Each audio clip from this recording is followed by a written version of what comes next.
નમસ્કાર વિદ્યાર્થી મિત્રો. જીજી ઝડફિયા વિદ્યાલયની અંદર ધોરણ 11ની અંદર પ્રવેશ પ્રાપ્ત કરેલા દરેક વિદ્યાર્થીઓનું ગુજરાતીના આચાર્ય રમેશ ગુરુજી આપ સૌનું હાર્દિક સ્વાગત કરું છું. ધોરણ 11ની અંદર ગુજરાતી વિષય, આમ આપણે ધોરણ 10 સુધી ગુજરાતી વિષય ભણીને આવીએ છીએ, પણ હવેનો જે ગુજરાતી વિષય તમારો છે એ કંઈક અલગથી જ આવશે. ડરવાની કે ગભરાવાની કોઈ જરૂર છે નહીં, કોઈ ચિંતાનો કોઈ વિષય નથી. પણ જ્યારે તમે 11-12માં આવો છો ત્યારે ગુજરાતી વિષય તમારા માટે થોડોક અલગ આવે છે. અત્યાર સુધી જે ગુજરાતી ભણ્યા છો એ કન્ટિન્યુ ધોરણ 8, 9, 10 એ પ્રમાણે તમારું ગુજરાતી છે, પણ હવે જે તમે ગુજરાતી ભણવાના છો એ થોડુંક હાર્ડ આવશે. કારણ એ છે કે અત્યાર સુધી તમે ટૂંકા જવાબો છે, વિકલ્પ છે, આવું બધું ભણીને આવો છો. એમ ધોરણ 11-12માં પણ આ પ્રકારના પ્રશ્નો આવશે જ, પણ જે વિકલ્પ અને ખાલી જગ્યાવાળું છે એ બહુ ઓછું આવે છે. ત્યારે ગુજરાતી પ્રથમ ભાષા ધોરણ 11ની અંદર આર્ટ્સ કોમર્સની અંદર જ્યારે તમે ભણી રહ્યા છો ત્યારે સૌ પ્રથમ તો ગુજરાતીની અંદર આપણે વાંચતા કમ્પ્લીટ આવડવું જોઈએ, લખતા બરાબર આવડવું જોઈએ. ગુજરાતી ભાષા કેમ લખાય છે, ગુજરાતી ભાષાને વાંચવાની છે, એક ગુજરાતી તરીકે આપણી પાસે આ ગુજરાતીનું જ્ઞાન હોય ખૂબ જ જરૂરી છે. વધારે વાત નહીં કરતા ભાષા તરફ આપણે આગળ વધીએ છીએ ત્યારે ગુજરાતી ભાષામાં ધોરણ 11ની અંદર સૌ પ્રથમ આજે આપણે પેપર સ્ટાઇલ જોઈ લઈએ, જેના કારણે તમારા મનમાં સ્પષ્ટતા થઈ જાય કે કેવું પેપર આવશે. ધોરણ 11ની અંદર જે પેપર સ્ટાઇલ છે, ધોરણ 12 બોર્ડની જે પેપર સ્ટાઇલ છે, એકદમ એને સમાંતર જ આવે છે. અત્યારે જે આપણે પેપર સ્ટાઇલ જોવાના છીએ એ ડાયરેક્ટ વાર્ષિક પેપર સ્ટાઇલ જ જોવાના છે. જ્યારે તમારે 6 માસિક કે પેલી પરીક્ષા આપવાની થાય તો એમાંથી જ એના અડધા કરી નાખવાના, અને જે 50 માર્ક્સનું જે પ્રશ્નપત્ર હશે એમાં વ્યાકરણનું જે પ્રશ્નપત્ર આવશે એ 10 માર્ક્સનું આવશે. એ પેપર સ્ટાઇલ પ્રમાણે આપણે સૌપ્રથમ આદર્શ પ્રશ્નપત્ર વાર્ષિક પરીક્ષાનો જે નમૂનો છે એને જોઈએ તો સેક્શન પ્રમાણે તમારે ચાલવાનું છે. અહીંયા જે માર્ક્સને 3 કલાકની ગણતરી છે એ આપણે 6 માસિક માટે નહીં, વાર્ષિક માટેની છે, પણ આપણે 6 માસિકમાં જઈએ તો જ્યાં જે માર્ક્સ લખેલા છે 5 સેક્શન આપેલા છે તમારા, section A, section B, section C, section D અને સેક્શન ઈ. અહીંયા પહેલો જે તમારો પ્રશ્ન છે એ પદ્ય એટલે કે કાવ્યમાંથી લેવામાં આવશે. બરાબર. પ્રશ્ન 1, નીચેના પ્રશ્નોના એક વાક્યમાં ઉત્તર લખો. હવે ત્યાં 2 માર્ક્સ હોય કે 1 માર્ક્સ હોય, આપણે કોઈ ફરક પડતો નથી, માત્ર પેપર સ્ટાઇલ જ્યારે સમજીએ છીએ ત્યારે. નીચેના પ્રશ્નોના એક વાક્યમાં ઉત્તર લખો. બરાબર. તો એક વાક્યમાં તમારે જવાબ આપવાનો છે. હવે ત્યાં તમને 3 પ્રશ્નો પૂછ્યા છે, અહીંયા 2 માર્ક્સ છે, તો આપણે સમજમાં આવી જાય કે 1 માર્ક્સ હશે. બરાબર. બીજાના અથવામાં બીજો છે, ખાસ ધ્યાન આપજો. બરાબર. તમારે બીજું ને અથવા બીજું લખશો તો એક જ ગણાશે, પણ પહેલો લખવો તો ફરજિયાત છે, બીજાના અથવામાં બીજો છે, ખાસ ધ્યાન રાખવાનું છે. બરાબર. ત્યાર પછી પ્રશ્ન 1 નીચેના પ્રશ્નોના 2-3 વાક્યોમાં ઉત્તર લખો. નીચેના પ્રશ્નોના 2-3 વાક્યમાં ઉત્તર લખો. હવે કોઈ પણ 3 લખવાના છે, દરેકના 2-2 માર્ક્સ છે, ધ્યાનમાં રાખજો. એમાં પહેલો અને બીજો તો ફરજિયાત લખવાનો છે, ત્રીજાના ઓપ્શનમાં આપેલો છે. ફરી વાર કહી દઉં છું, ત્રીજાના અથવામાં ઓપ્શન છે, પહેલા બીજાના ઓપ્શન નથી. એટલે તમારે પહેલો બીજો ફરજિયાત, પણ ત્રીજાના અથવા ઓપ્શન છે. એકાવ્યના જ પ્રશ્નો છે. અને ત્યાર પછી ગ આવે છે. પ્રશ્ન 1 નીચેના પ્રશ્નોના સવિસ્તાર ઉત્તર લખો. એના 8 માર્ક્સ છે, એટલે કે કોઈ પણ 2 લખવાના છે. પહેલો ફરજિયાત છે, બીજાના અથવામાં બીજો છે, 4 માર્ક્સના છે. બરાબર. તો આ કાવ્યની વાત થઈ. સેક્શન 1 પદ્ય વિભાગ, એમાં કાવ્યના જ પ્રશ્નો હશે અને આ પ્રકારની પેપર સ્ટાઇલ તમારી હશે. બરાબર, સમજાઈ ગયું? બરાબર. ત્યાર પછી આવે છે સેક્શન બી. તો સેક્શન બીની અંદર શું આવે છે? તો કે ગદ્ય વિભાગ. એમાં પણ એ જ પ્રકારે આવે છે. નીચેના પ્રશ્નોના એક એક વાક્યમાં ઉત્તર લખો. 3માંથી 2 લખવાના છે, બીજાનો અથવામાં બીજો છે. પ્રશ્ન 2 ખ, નીચેના પ્રશ્નોના 2-3 વાક્યમાં ઉત્તર લખો. એમાં પહેલો બીજો ફરજિયાત, ત્રીજાના અથવામાં આપેલો છે. અને નીચેના પ્રશ્નનો સવિસ્તાર ઉત્તર લખો. એમાં પણ પહેલો બીજો બીજાના અથવામાં આપેલો છે. તો આ પ્રકારે તમારું સેક્શન એ અને સેક્શન બી ગદ્ય અને પદ્યનું પૂછાય છે. અને ત્યાર પછી આવે છે વ્યાકરણ. હવે વ્યાકરણ જોઈએ તો વ્યાકરણની અંદર અહીંયા થોડુંક અટપટું આપેલું છે આપણને. એ જોડણી છે વચ્ચે આવે છે, બરાબર. પણ પહેલાં સમાનાર્થી, બરાબર, પહેલાં સમાનાર્થી, ત્યાર પછી વિરુદ્ધાર્થી, શબ્દ સમૂહ,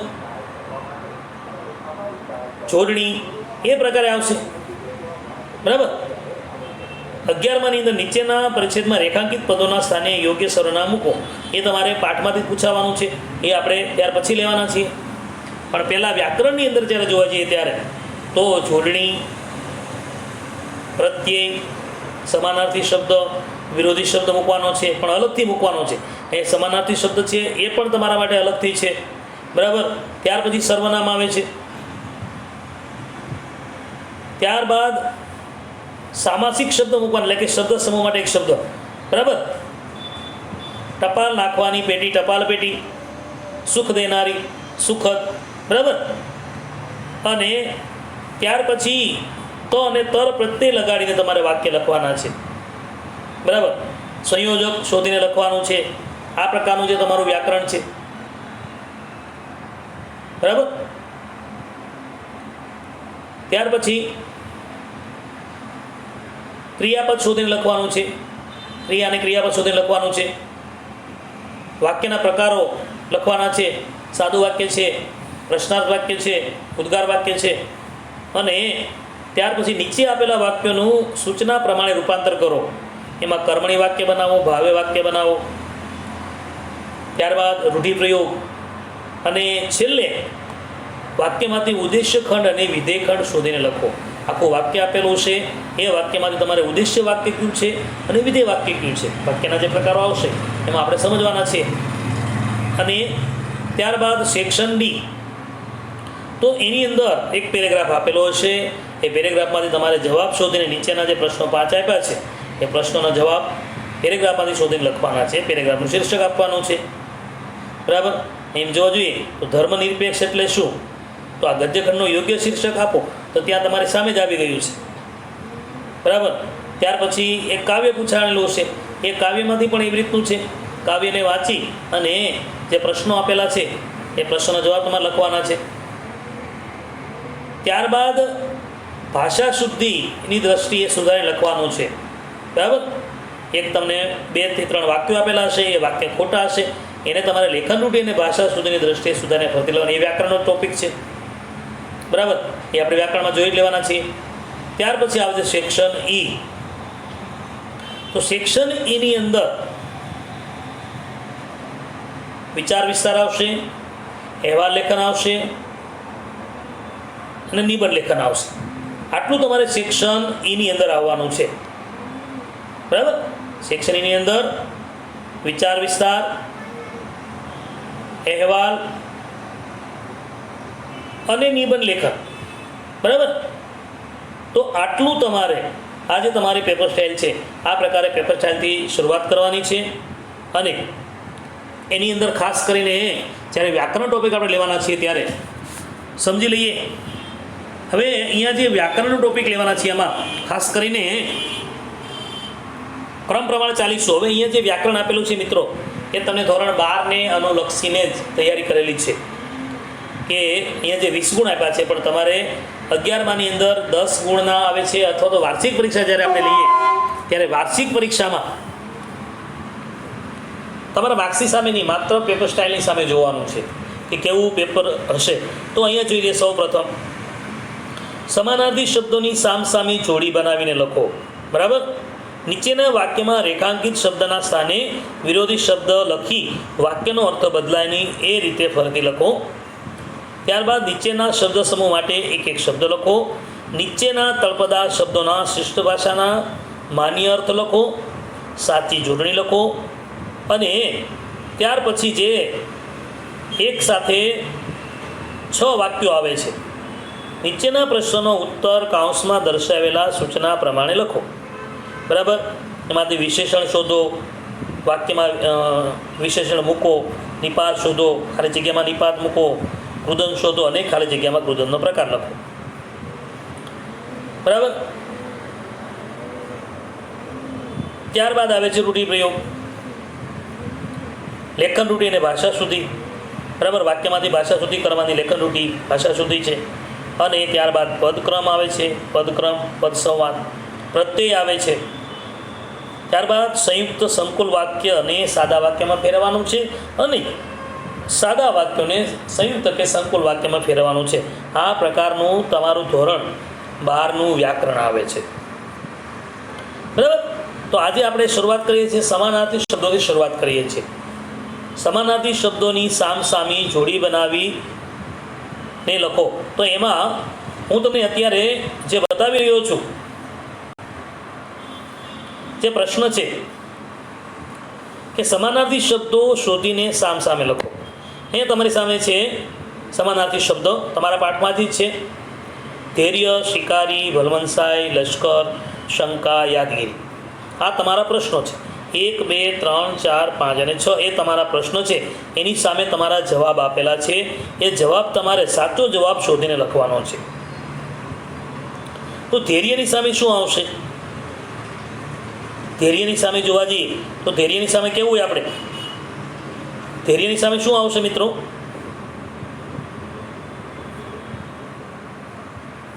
પહેલા કોષ્ટકની અંદર ધૈર્ય પ્રશ્ન છે, તો બીજા કોષ્ટકમાં જોવા જઈએ તો ધૈર્યનો બીજા કોષ્ટકમાં જોઈએ તો વહેમ ન આવે, સંભાળનું ન આવે. ધૈર્યનું શું આવશે? ધીરજ આવશે. અને એની પછીના ત્રીજા કોષ્ટકમાં જઈએ તો સબૂરી આવશે. બરાબર છે. ત્યાર પછી શિકારી. તો શિકારીમાં જોઈએ તો પહેલામાં આપેલું છે પારધી, બીજામાં આપેલું છે આખેટ. ભલમનસાઈ છે. ભલમનસાઈનું શું આવશે? તો કે ભલાઈ આવશે અને સજ્જનતા આવશે. લશ્કર આપેલું છે તો લશ્કરનું શું આવશે? ત્યાં ફોજ આવશે અને સેના આવશે.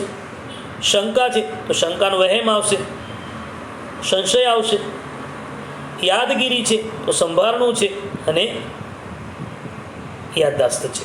તો આ પ્રકારે એનો જવાબ જોવા જઈએ તો કે ધૈર્યનું ધીરજ, સબૂરી, શિકારીનું પારધી, આખેટ, ભલમનસાઈનું ભલાઈ, સજ્જનતા, લશ્કર, ફોજ, સેના, શંકા, વહેમ, સંશય, યાદગીરી, સંભાળણું અને યાદદાસ્ત.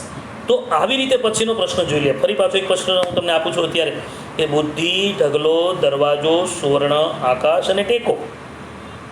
તો બુદ્ધિને આપણે શોધીએ બીજા કોષ્ટકમાં તો શું આવશે? ત્યાં મતિ. બુદ્ધિને મતિ કહેવાય. ત્યાર પછી પ્રજ્ઞા પણ કહી શકાય. તો બુદ્ધિની સામે તમારે મતિ અને પ્રજ્ઞા લખવાનું છે.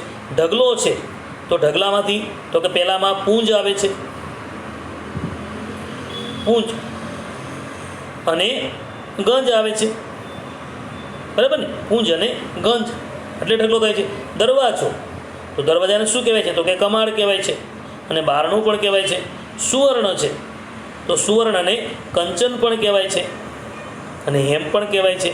આકાશ છે તો આકાશને ગગન પણ કહેવાય ને અંબર પણ કહેવાય છે. ટેકો છે, ટેકાને આધાર પણ કહેવાય છે અને સમર્થન કહેવાય છે. તો અહીંયાનો જવાબ પણ આપેલો છે: બુદ્ધિ, મતિ, પ્રજ્ઞા, ઢગલો, પુંજ, ગંજ, દરવાજો, કમાડ, બારણું, સુવર્ણ, કંચન, હેમ, આકાશ, ગગન, અંબર, ટેકો, આધાર અને સમર્થન. તો અહીંયા ત્યાર પછીનો જે પ્રશ્ન છે એ મેં તમને પ્રશ્ન અને જવાબ બંને સાથે આપી દીધા છે. તમારો પ્રશ્ન છે શિખર, બાગ, લપાટ, અનાદ, ઈચ્છા, હૃદય. બરાબર? તો એ નીચેના જવાબ પણ આપી દીધા છે. તો કે શિખરની સામે શું આવશે? તો કે શૃંગ અને ટોચ. બાગ, ઉપવન, ઉદ્યાન. લપાટ, તમાચો, લાફો. અનાથ, યતીમ, નોંધારું. ઈચ્છા, મરજી, તમન્ના, હૃદય ઓર અંતઃકરણ. બરાબર. તો અહીંયા મેં જે તમને આપેલા છે હવે જોઈ લેજો બરાબર. આ તમારે સૌ પ્રથમ પહેલાં સમાનાર્થી શબ્દોની સામે જોડી બનાવીને લખવાની છે. બરાબર. 1 થી 12 પાઠ સુધીના લીધેલા છે. બરાબર. એની યાદી મેં તમને અહીંયા આપી દીધી છે, એ પ્રમાણે તમારે લખવાનું છે. બરાબર. તમારાથી જેટલા લખાય તેટલા લખવાના છે, શક્ય હોય ત્યાં સુધી. ટોટલ વ્યાકરણ વિભાગ મેં તમને અહીંયા સમાનાર્થી શબ્દો આપી દીધા છે, આટલી યાદી તમારે લખવાની છે. બરાબર. આ સમાનાર્થી શબ્દોની જે એટલી જોડી બનાવવાની છે એ પ્રકારે તમારા વ્યાકરણની નોટની અંદર કોષ્ટક બનાવો તો કોષ્ટક સાથે 10 કોષ્ટક બનાવજો, અને વધારાના સમાનાર્થી શબ્દો છે એ 30 બીજા લખી નાખશો. ત્યારે તમારો સમાનાર્થી શબ્દવાળું જે પહેલો પોઈન્ટ છે એને આપણે અહીંયા પૂર્ણ કરીએ છીએ. બરાબર.